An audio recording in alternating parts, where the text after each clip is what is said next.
Samantala, suspendido ng isang buwan ang pagbabayad ng housing amortization sa dalawang korporasyon sa ilalim ng Department of Human Settlements and Urban Development para sa mga nasalanta ng bagyong Tino at Uwan.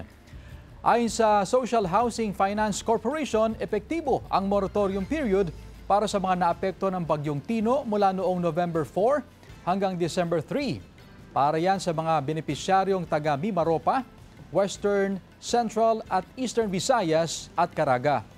Parehong panahon ang binibigay na moratorium period ng National Home Mortgage Finance Corporation sa kanilang mga benepisyaryo mula naman sa Central at Eastern Visayas.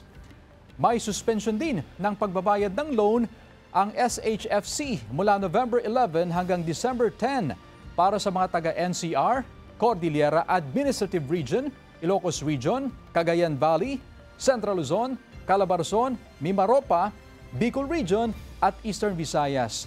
Para naman yan sa mga biktima ng bagyong Uwan.